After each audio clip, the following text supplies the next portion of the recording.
जय श्री राम। परम श्रद्धेय स्वामी जी के चरणों में कोटि कोटि नमन। परम श्रद्धेय श्री गोसाई जी के चरणों में कोटि कोटि नमन। अनंत कोटि ब्रह्मांड नायक परात्पर सर्वेश्वर प्रभु श्री रामचंद्र जी के चरणों में कोटि कोटि नमन। सभी प्रेम भक्तों को मेरा बहुत बहुत प्यार, बहुत बहुत आशीर्वाद। श्री राम जय जय राम। श्री राम जय जय राम। मंगल मूर्ति मारुति नंदन, सकल मंगल मूल निकंदन। पवन तनय संतन हितकारी, हृदय विराजत अवध बिहारी। मात पिता गुरु गणपति नारद, शिवा समेत शंभु सुख सारद। चरण बंदी बिनमो सब काहू, देहु राम पद नेह निबाहु। बंदउ राम लखन बय देही, जे तुलसी के परम सनेही।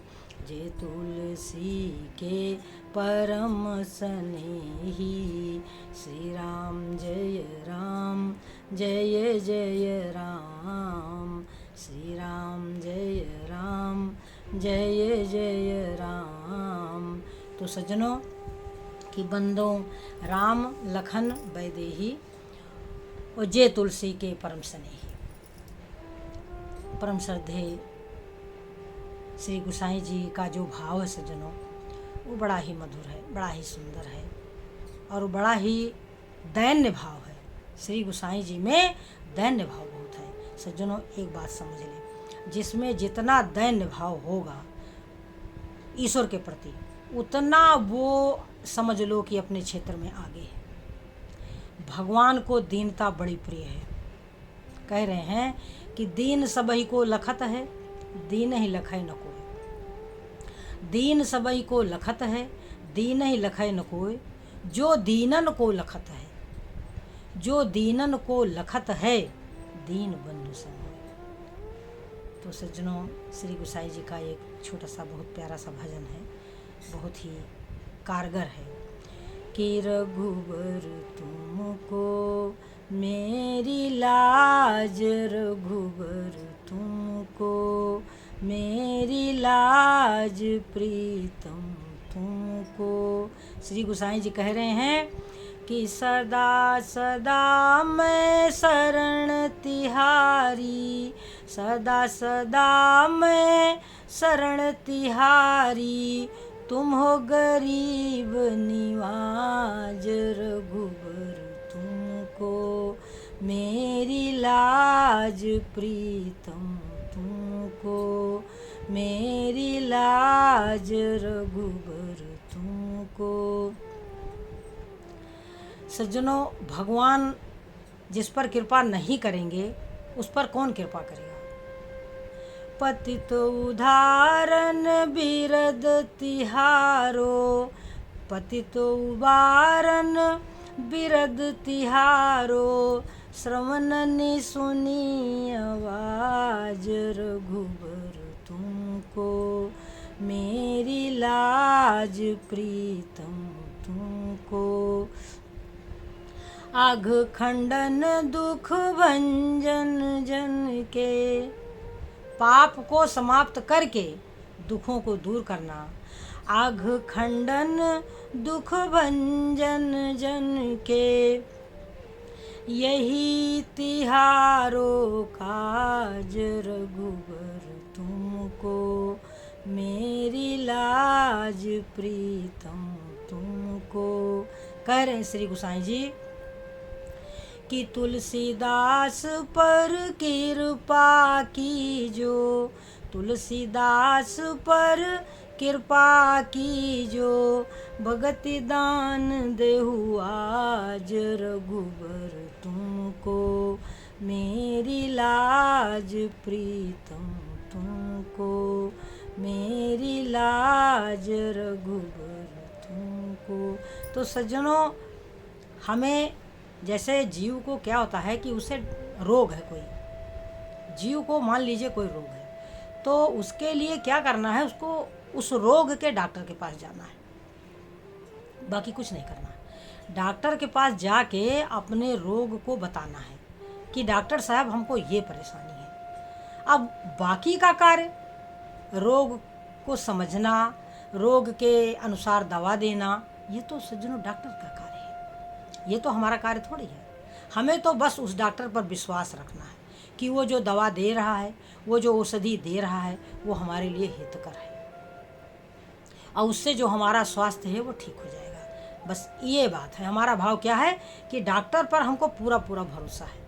इसी तरीके से हमें रोग है, हमको मानसिक रोग है, हम काम, क्रोध, मद, लोभ, अहंकार, ईर्ष्या, द्वेष आदि रोगों से ग्रसित हैं।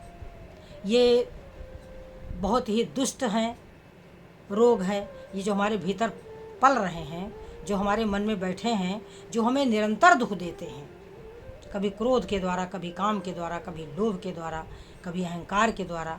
तो ये सब हमें परेशान करते हैं सज्जनों, जिसके कारण हम अच्छा कार्य नहीं कर पाते। कभी हम अच्छा कार्य करने चलते हैं तो ये हमारी बुद्धि को भ्रमित कर देते हैं कि अरे ये करने से क्या होगा, अरे वो करने से क्या होगा। इसी प्रकार से हमको भ्रम में डाले रहते हैं सज्जनों। तो इसके लिए कहते हैं कि हृदय में अंधकार है, हृदय में अंधकार है, जीव हृदय तम मोह विसेखी, मोह रूपी अंधकार है। अब वो जो हमारे मन में ग्रंथियां हैं वो दिखाई नहीं पड़ती, वो कहाँ कहाँ से कैसी कैसी ग्रंथि है, मोह ग्रंथि, वो दिखाई नहीं पड़ती। तो अब ये सब प्रबल अविद्या का परिवार है, यह बहुत बड़ा अविद्या का परिवार है। कौन कौन सा रूप बना करके आ जाएगा कुछ पता नहीं। आपको पता ही है कि रामचरितमानस में सूर्पनखा सुंदर रूप बना के रामचंद्र जी के पास आई थी, वो तो प्रभु थे जो उसको पहचाने। मारीच कौन सा वेश बना करके आया था, हिरण का रूप बना करके आ गया था माता सीता के पास में। तो कौन, और रावण क्या था, रावण साधु का वेश बना करके आ गया था।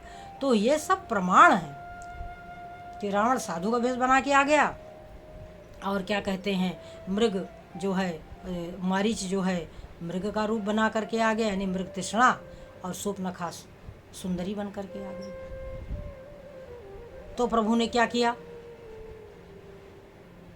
तो सज्जनों, कहने का मतलब कि वो तो मृग आया था, भगवान मृग के पीछे गए थे, तो वहाँ तो राक्षसों का संहार करना था, और उसमें सीता जी का योगदान था कि सीता जी लंका में जाएं, यही कारण बने तब फिर रावण पर आक्रमण किया जाए और उसका वध किया जाए। क्योंकि उसने सीता जी का तो हरण किया ही था, परंतु उसके पहले उसने ऋषियों, मुनियों, महात्माओं का जो रक्त था वो कर के रूप में वसूल करता था रावण, और उसी रक्त को एक कलश में भर करके उसने रख दिया था, क्या कहते हैं, लंका नगरी में। और क्या कहा था मंदोदरी से कि मंदोदरी को कि ये विष है। फिर उसके बाद में रावण भोगी तो था ही, बहुत बहुत समय के लिए बाहर चला जाता था, अलग अलग स्त्रियों के साथ भ्रमण किया करता था। मंदोदरी इससे बहुत आहत थी सज्जनों। तो एक दिन मंदोदरी के मन में सूझी कि मैं विष खा करके अपने प्राण का अंत कर लूँ। तो जो रावण ने कलश दिया था उसी को उन्होंने उठा करके पी लिया। जब पी लिया तो विष तो था नहीं, वो तो ऋषियों, मुनियों, महात्माओं का रक्त था सज्जनों। उसको पी लिया, परिणाम स्वरूप बताते हैं कि वो गर्भवती हो गई। अब वो भयभीत भी हो गई। तब फिर अपनी दासी की मदद से उसने जो है, उस जो कन्या हुई उसको जनक की नगरी में ले जा करके वहीं पर उसको जमीन में गड़वा दिया सज्जनों। बाद में फिर राजा जनक ने जब हल चलाया, जब उनके यहाँ अकाल पड़ा, तो वो कन्या निकली सज्जनों। तो इस प्रकार से सीता जी की उत्पत्ति मानी जाती है। तो इस प्रकार से कहते हैं कि मंदोदरी की पुत्री रावण की पुत्री ही हुई। रावण को इस बात का पता था नहीं। तो सज्जनों, कहने का तात्पर्य है कि जीव जब पाप करता है, सारी कथा का मतलब यह है कि जब वो पाप करता है तो वो उसका पाप ही मूर्तिमान हो करके उसके जीवन को बर्बाद कर देता है। जब जीव पाप करता है एक के बाद दूसरा, दूसरे के बाद तीसरा, तीसरे के बाद चौथा, चौथे के बाद पांचवा, तो उसको पता नहीं चलता कि मैं पाप कर रहा हूँ। और वो पाप करते करते करते करते इस प्रकार से पाप में लिप्त हो जाता है कि उसको थोड़ी सी भी खबर नहीं कि हम कर क्या रहे हैं।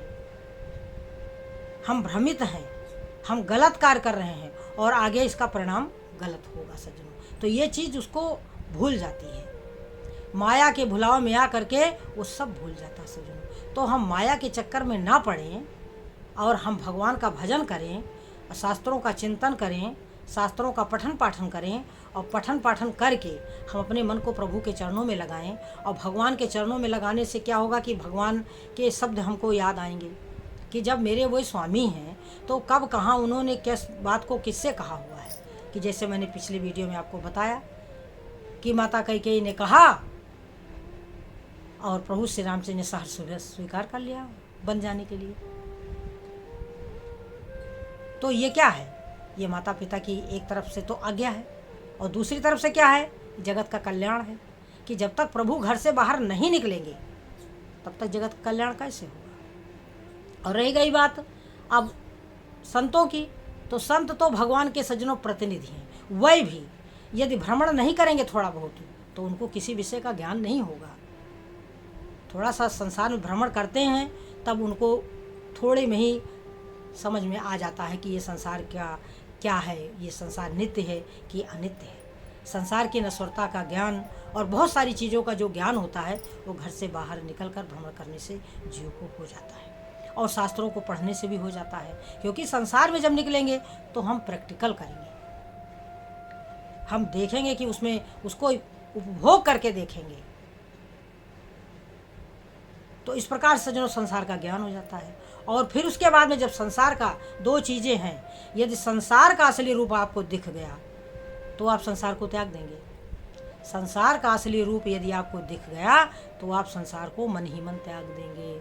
और अगर भगवान का रूप दिख गया तो आप भगवान के हो जाएंगे। यदि भगवान का स्वरूप आपने देख लिया तो आप भगवान आपके अपने हो जाएंगे। और यदि संसार का असली रूप, असल में हम संसार में क्यों रचे बसे हैं, क्योंकि हमने संसार का असली रूप देखा नहीं है। संसार माया रूप है, संसार का असली रूप हमने देखा नहीं है, इसीलिए संसार को हम चाहते हैं। और इसी के लिए संतों ने कहा कि मन पछितई हैं अवसर बीते, मन पछितई हैं। कह रहे हैं श्री गोसाई जी कि सुत बनितादि जानि स्वार्थ रत, न करुणे है बहीते। अभी से इनसे प्रेम न करो। सुत बनितादि जानि स्वार्थ रत, न करुणे नेह बहीते। अभी से इनसे प्रेम त्याग दो। हम करी धन धाम संवारे, अंत समय चले रीते। अंत समय तो हमको खाली जाना है सज्जनों। मन पछितई हैं अवसर बीते। कह रहे हैं कि अंत हूँ तो ही तजेंगे पामर। अरे मूर्ख मनुष्य, अंत में तुझे ये सब त्याग देंगे। और ये हम सज्जनों ये सब संसार में हम देख भी रहे हैं कि जब व्यक्ति बूढ़ा हो जाता है, जब उससे काम धाम नहीं होता, जब उसमें कोई शक्ति नहीं रह जाती, तो उसकी तरफ सज्जनों कोई नहीं देखता, कोई नहीं देखता। उस दिन के लिए हमें तैयार रहना है कि कोई मेरी तरफ नहीं देखेगा। बात ये नहीं है हम किसी की तरफ नहीं देखेंगे, हम अपने नारायण की तरफ देखेंगे। हम वो नहीं हैं कि हम किसी के मुंह की तरफ, संसार की तरफ देखें कि ये संसार हमें मिल जाए ना, हम उस तरफ नहीं देखेंगे। हम बहुत पहले संसार को मन से त्याग चुके हैं और हम केवल और केवल अपने स्वामी की तरफ देखते हैं। हम केवल और केवल अपने प्राणनाथ की तरफ देखते हैं कि वह कहाँ हैं, वह किस रूप में हैं, हमें कैसे मिलेंगे।